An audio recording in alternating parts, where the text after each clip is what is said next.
Finding a fragrance that works for every single season, I think is not as simple as it sounds. The safest way to go, obviously, is to just choose something fresh, something clean. You can wear that at any time, but the question is, does a fragrance or a scent profile like that actually thrive when it's cold? Now we can say it doesn't matter, and then it doesn't, and you can turn this video off. But if it does matter to you, if you're looking for a fragrance that has attributes that thrive in all types of weather throughout the entire year, then I have 10 fragrances that I want to share with you that I think you should consider. It always takes me quite a bit of time and critical thinking putting together a video like this, because primarily I'm focusing on scent profile, and I'm focusing on a profile that has balance to it, something with a certain level of freshness or aromatic nature or transparency, even brightness, balanced with some kind of deep warmth, richness, maybe woodiness, maybe even a little bit of sweetness, so that you have enough openness to the scent to do well when it's warm and not get too cloying, but enough body to it and enough legs to it that it will hold its own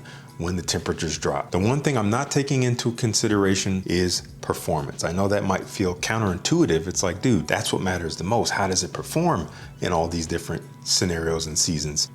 It's going to perform how it performs. I have a range of performance here among the fragrances I've chosen, but again, scent profile is most important to me because it's got to fit in every season based on how it smells. All the fragrances will be linked in the video if you're interested in checking them out, so how about we dive right into it. This first fragrance up is a little bit of an oddball. It's one that I didn't absolutely love when I first smelled it. I found it interesting. It definitely made me want to keep smelling it, but I wasn't sure if it was something I wanted to wear. But the more I've gotten to know it, the more I've come to realize this is a unique scent profile that is extremely versatile.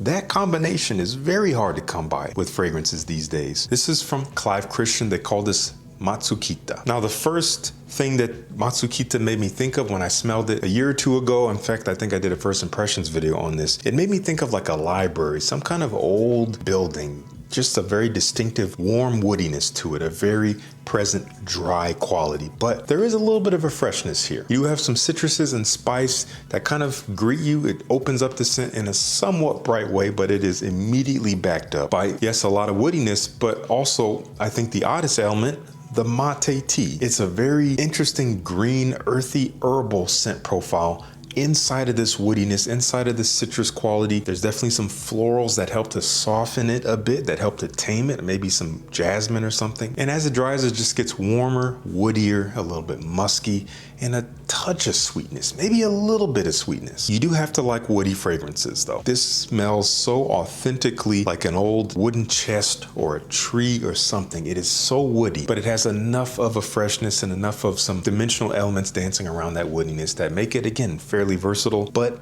it's pretty different. So you may not love it. And if you do, then you can pretty much wear it at any time. That is Matsukita from Clive Christian. Let me know if you know this one. Coming from the house of Acqua de Parma, this fragrance has really grown into a love for me. I've been loving wearing this over the last year or so. However long I've had it, I don't know how long it's been, but it is relatively new to my collection, and it's a special one. And it's also pretty dang versatile. This is called Zafferano. As per the name, based on saffron. But this is one of those fragrances where you look at the note breakdown and I don't think it really prepares you for what you're gonna smell. This is a vibe in a bottle. There's something kind of velvety about this warm, spicy, woody fragrance that is marginally sweet, maybe a touch of citrus. I don't know, not a whole lot of freshness, but not a ton of richness and heaviness. So it has this nice balance where it sits on the spectrum that makes it able to hop around days with a little bit more warmth or nights with a little bit more cold. It doesn't smell like it belongs in any one place or season. It is an elegant fragrance, I think, but it also can be kind of casual. It's its own thing. It does it so well. If you do like saffron, you're definitely going to get the vibe here, that leathery, spicy, warm quality. It is here. It does define the fragrance, but it's so much more than that. It's really kind of a hard scent for me to describe, even as much as I really enjoy it. It makes me think of the colors like pink and magenta and orange, like a brilliant sunset. That is the best way that I think I can define this fragrance, if that means anything to you. But the TLDR version is, it's versatile and it's special. That is Zafferano from Acqua de Parma. Now, when I first got my nose on this fragrance, honestly, I was scratching my head a bit. Not because I didn't understand what was going on, but because I just didn't know how I felt about it. I felt like I liked this, but It was just reminding me of maybe a couple other things. I was afraid that it wasn't very special, but all in all, it's an easy wear. It's kind of its own thing, maybe borrowing elements from a few other things to make up what it is, but it's a good scent. This is called Lucius from Fragrance du Bois. You might think what I thought when I first saw this bottle. It looks dark. It looks like it's going to be some heavy oud rose or some heavy dense vanilla or amber or woody scent. No, this is kind of fresh, but it's a balanced fresh. Definitely citrusy, musky, a little bit fresh, but there's amber wood that really defines this scent. It brings this warm, sweet, woody quality that is not the most natural. It just kind of hovers and surrounds the scent as like this membrane, and it just really gives it a very particular vibe, especially as it dries on the skin. It just kind of lingers in a way that we get from a lot of fragrances these days that are using this in overdose. It's a very likable attribute, but we're kind of seeing it everywhere, and I think that is what had me a little bit hesitant about Lucius. It was just reminding me of too many other things, but it gives it that balance of warmth and a little bit of depth, especially as it dries down, but it does have enough of a freshness to make it stand out as something easy to wear when it's a little bit warmer. That is Lucius from Fragrance du Bois. From the house of Zaharoff, this is one that I can easily say not all of you guys are going to appreciate. And honestly, I thought I would also not appreciate this because of what it's based on. This is a very white floral forward fragrance, which I was a little bit scared of, but I love this stuff. It's amazing to me how much of a wearable white floral this is for me. My wife loves to wear it, and also she loves it when I wear it. She always compliments me when I wear Signature Bloom, again from Zaharoff. I've seen someone say this in a Fragrantica review, and I think it's a perfect way to sum it up. This is definitely one of the most least masculine fragrances that Zaharoff has made, but it's not necessarily feminine. Now, I've seen some of you guys leave comments saying that it smells like an old woman or it smells like your grandma's house. Nothing I can do about that. If you don't love it, then you don't love it. Just keep it stepping. But if you are squeamish about white florals like I was, you still want to give this a try. This is based on jasmine. I think several different types of jasmine in here, bringing that dense, kind of posh, slightly powdery white floral forward quality, but it is beautifully balanced by some incense. Incense really kind of shrouds the scent in this somewhat fresh smokiness that to me makes it more palatable and kind of takes over the scent as the jasmine fades. And as it does fade, you get oud, you get myrrh resin, you get maybe some more florals in there. And all of that comes after the bit of freshness that this fragrance offers when you first spray it on, but it does so without using citruses or even overtly aromatic notes. I don't know how Claude Deer made this fragrance relatively fresh at first. There's just a bunch of white florals and maybe some coconut, but it does have an openness to it that gives way to this rich warmth. I think it wears very elegantly. It's a fragrance that you could pretty much wear anywhere, anytime, for any type of occasion. I do think that it will do its best if you dress it up a bit, just because of how floral it is, and especially if you're a guy and you're squeamish about it smelling a little bit too feminine, you can always add balance to the scales by increasing or enhancing your masculine presence by what you wear. Little piece of advice there that you can apply to any fragrance that you find that rides the line a little bit too much for you. Anyway, I want to know what you think of Signature Bloom. If you've tried it, whether you love it or hate it, all is fair. This next fragrance is a beloved one from the house of Maison Francis Kurkdjian. So many of you guys love this.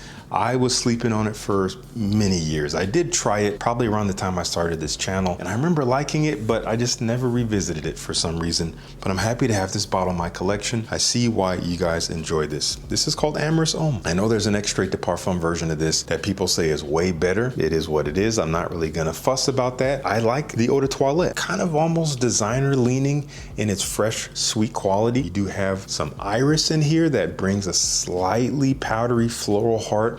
There's almost a chocolatey sweetness, maybe tonka bean. I don't remember everything that's in here, but it's like a designer profile done with the utmost quality, with smoothness, with a niche aesthetic, so to speak. That's not a great description, but that's the best way I can describe Amyris. It's an easy wear, it's fairly linear, but it's super likable and super versatile and high quality. Let me know if you're also a fan of Amyris Homme from Maison Francis Kurkdjian. This is a beloved one from Xerjoff. This is nothing new. It's been around for quite some time. A lot of you guys love this one. This is Uden. Uden is, again, a great example of what we're going for here. A beautiful blend of freshness or openness, brightness with warmth, even sweetness. This is based on rum, coffee, maybe some lemon. I get this bright, creamy lemon freshness that's a little bit boozy and has a touch of coffee in there. When you first spray it on, that's a lot of what you're gonna get. Some people say it reminds them of Chanel Allure Homme or even Allure Homme Edition Blanche, or a mix of the two. I kind of agree with that. It does have elements of both, but it is also kind of its own thing, and it dries and gives way to just a warm woodiness, something that gets almost creamier and smoother and a little bit sweeter, loses the brightness. So it just does so well for daytime heat, nighttime heat, nighttime cool, daytime cool, doesn't matter. It works super well for that. I find it to be a fairly elegant fragrance. This is a wedding fragrance for me. I've worn it to attend a number of weddings for whatever reason over the years, and it's just served me really well for that. Uden is a fantastic, versatile niche fragrance that you can wear all year round. Let me know if you're a fan. Now, there's a fragrance note that, when a defining characteristic of the scent, can make a fragrance pretty dang versatile, but it's also a little bit particular. That note is vetiver. Vetiver can be fresh, somewhat clean smelling. It can be grassy. It can even be smoky, leathery, earthy, woody, dry. There's quite a gamut when it comes to vetiver, and if you find one that's kind of in the middle of all of that, you can wear it pretty much anywhere, but it's still gonna be a little bit peculiar, so you gotta love vetiver. This is an example of that. This is from Masque Milano. Haven't talked about this fragrance in quite a while. This is called Homage to Hemingway, and this, man, bitter.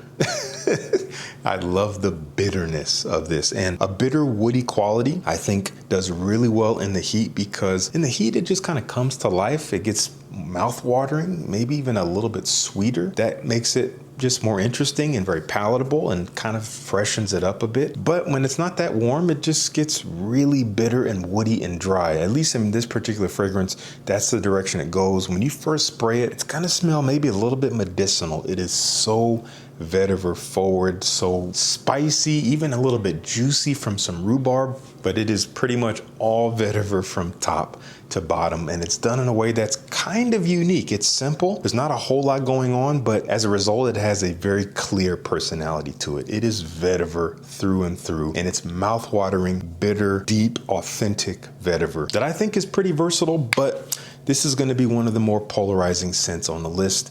You gotta be a vetiver fan already to really enjoy this one, but I think it's special. I haven't really worn in a while, so I'm happy to pull it out to remind myself to wear this even in this upcoming cool weather, and we'll see if it carries on as the summer rolls around. But that's Homage to Hemingway from Masque Milano. Let me know if you're a fan. This is one of the best fragrances that Precious Liquid has put out. It is so definitive, it's authentic, it's unique, it reminds me of almost nothing else, and it's very versatile. Again, hard combo to really accomplish here, and they did it with Sangria Oak. Sangria Oak, it smells like sangria. It is juicy, fruity. There's definitely a wine-like quality with a lot of woodiness behind it. There's some spices that accent it to make it a little bit more interesting. I think cardamom brings a touch of freshness to it, something that I think works really well for summer nights. I think that is its lane, but you can wear it anytime because of the balance of elements here. The kind of bright juiciness with the warm woodiness, it all comes together in a very balanced way and makes for a very versatile fragrance that you can wear all year round, and you're really gonna smell like no one else. It's different, but it's very likable. I wanna know if you've tried this one. That is Sangria Oak from Precious Liquid. Another perfect example of a balanced, versatile fragrance. 8 & Bob, also called the original. It's not special, but it carves its lane really well. You first spray it on, you're gonna get hit with a little bit of citrus, a lot of cardamom, maybe some ginger, fresh, spicy, kind of bright, but not necessarily all that fresh. But behind that, you get this woody nuttiness that is the beginning of the warmth and the depth that this fragrance brings as it dries down. There's hazelnut in here, which is such a delightful ingredient. It just makes me smile when I smell it. I just love hazelnut. And put together with some woods, even with a little bit of vanilla and smooth sandalwood and some musky ambergris, it makes for just a very attractive scent profile that is very versatile. You can wear this anywhere. This could be a signature scent. I think it wears delicate enough to not be overpowering, but it is no slouch. Covers all the bases as far as the type of attributes you'd need for all seasons. I think it's great. It has maybe a little bit of a questionable story attached to it that we can't necessarily verify, but if we look past that, it's a great scent. Let me know if you're a fan. That is 8 & Bob, the original. And our final fragrance is from the house of Ormonde. They make I think some phenomenal, versatile fragrances that have something unique about them. This is probably one of the first ones I could recommend to those of you guys looking to get into the house. This is Montabaco Intensivo. It is a fresh tobacco. It is light, airy, almost like cool mountain air in terms of its freshness, but there's definitely a defining citrus quality, kind of mouth-watering, bright, but there is some nice body to this fragrance. It dries in this somewhat aroma chemical woody way. It might be isoe super that they use in this. It just kind of wraps it up in this musky woodiness that is not natural, but is very high quality and very pleasant. It just kind of defines the DNA of these fragrances. If you smell one, you kind of understand what I mean. They all have this certain touch to them, but in that whole blend and mix that it has that kind of melds together, it has enough balance of freshness, airiness with some warm, musky woodiness that again makes it perfect for all year round wear. I want to know what you think of Montabaco Intensivo if you've tried it, especially if you've tried any of these fragrances. Let me know down in the comments.